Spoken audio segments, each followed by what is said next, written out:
বিসমিল্লাহির রহমানির রহিম। আজকে আমরা রাসূলের এই সুন্নতকে জিন্দা করব। তার সাথে সাথে আপনাদেরকে জানাইতে চাই, আমাদের এই লালবাগের গর্ব বাংলার শাহজালাল হযরতে হাফিজ হুজুর রহমতুল্লাহ আলাই, যিনি এই লালবাগ কেল্লার মাঠে এই তাপদাহের কারণে এই সালাতুল ইস্তিসকা এই নামাজ তিনি পড়িয়েছিলেন, সেই নামাজের মুসল্লি ছিলেন। আজকে যিনি ইমামতি করবেন লালবাগ জামিয়ার স্বনামধন্য প্রিন্সিপাল হযরতুল আল্লাম হযরত মাওলানা মুহিবুল্লাহ সাহেব দামাত বারাকাতুহুম। বর্তমান অবস্থার পরিপ্রেক্ষিতে ওলামায়ে কেরাম তথা জাতি ইমাম সমাজ বাংলাদেশ ইস্তিসকার নামাজের আয়োজন করেছে। আল্লাহ যেন আমাদের গুনাহ আমাদের অপরাধ ক্ষমা করে আল্লাহর রহমত বৃষ্টি নাজিল করে, যাতে সারা বাংলাদেশের মানুষ উপকৃত হতে পারে, এই তাপদাহ থেকে গরম থেকে বাঁচতে পারে। গত পরশু শুনেছি এক লোক রাজধানী ঢাকায় হঠাৎ করে হার্ট স্ট্রোক করে গরমের কারণে মারা গিয়েছে। আল্লাহ আমাদের রক্ষা করুন, আল্লাহ আমাদের হেফাজত করুন। এখন যদি আল্লাহ তাআলার পক্ষ থেকে রহমতের বৃষ্টি না হয়, তাহলে আমাদের অবস্থাটা দিন দিন কি হবে আমরা সবাই তো জানি কি না? আসলে বুঝতে হবে যে কেন এরকম হচ্ছে। নিশ্চয় কোনো কারণে আল্লাহ তাআলা আমাদের প্রতি অসন্তুষ্ট, কথা ঠিক কিনা? এই অসন্তুষ্টির কারণেই আজকে আমাদের এই অবস্থা। পাপ করে মানুষ, কথা ঠিক কিনা? পাপ করে কারা? মানুষ। কিন্তু এটার জন্য ভুক্তভোগী আল্লাহ তাআলার সমস্ত মাখলুক। আজকে বৃষ্টি না হওয়ার কারণে যেমন নাকি মানুষের কষ্ট হচ্ছে, ঠিক তেমনি পশু পাখি অন্যান্য জানোয়ারেরও কষ্ট হচ্ছে। আমরা গুনার কারণে এই অবস্থা। আমরা তওবা করার জন্য এখানে একত্রিত হয়েছি। আল্লাহর কাছে এমনভাবে কান্না করব, তওবা করব, ইনশাআল্লাহ অবশ্যই রহমতে বৃষ্টি নাজিল হব। আমরা শুনেছি হাফিজ হুজুর এই প্রচণ্ড রোদের কারণে সে নামাজ পড়েছে, তখন বৃষ্টি হয়েছে। বাংলাদেশে অনেক জায়গায় এত রৌদ্র, বাংলাদেশে মানুষ বসতে পারছে না, তাই হিট স্ট্রোক করছে। আমি অনেক ভাবতেছিলাম, পরে আমি হুজুরের সাথে আমাদের সাতওয়ালা মসজিদ ইমাম সাহেবের সাথে বললাম, হুজুর কি করা যায়, একটু কথা বলে যদি আমরা একটা নামাজ আয়োজন করতে চাই। আমার দ্বারা তো সম্ভব না, আপনারা ইমাম সমাজ যদি ঠিক থেকে হয় তাহলে কিন্তু সম্ভব।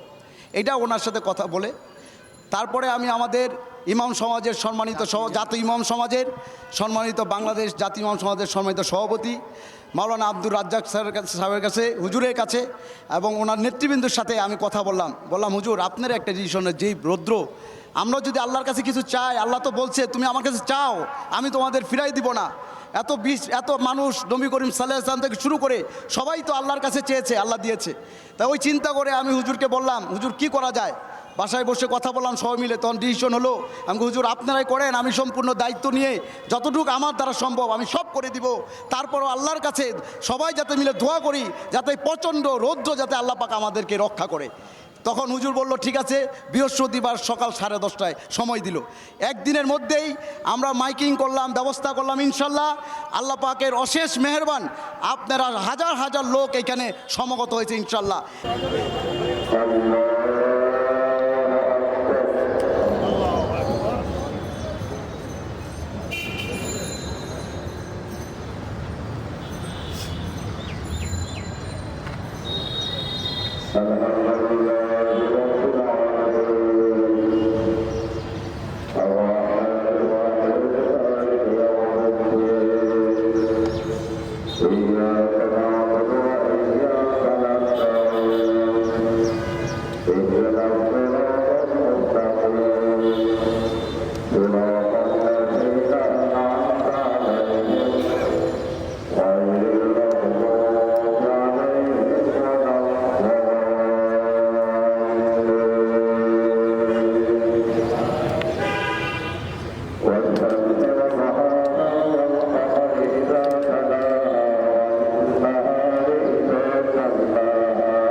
দেরি করলেন যে কথা কোনো সময় নেই।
تماما.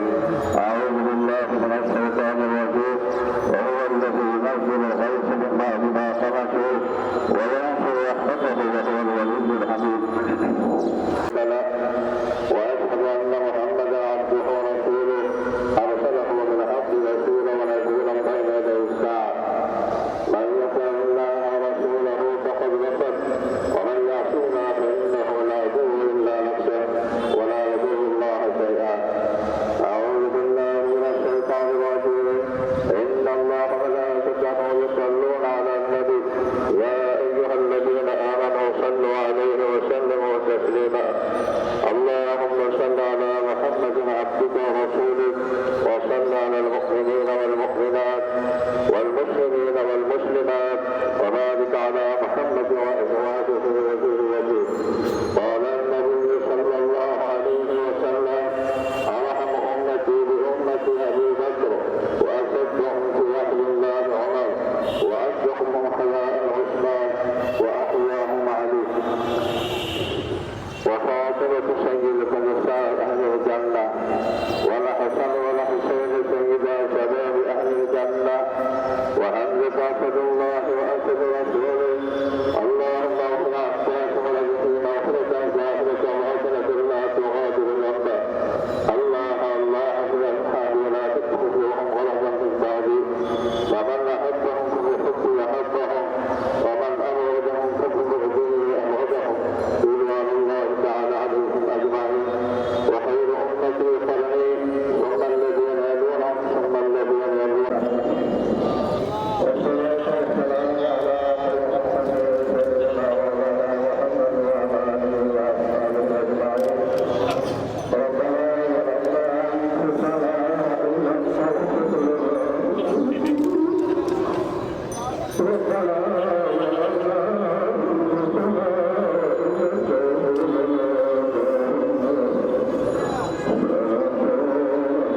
حاجة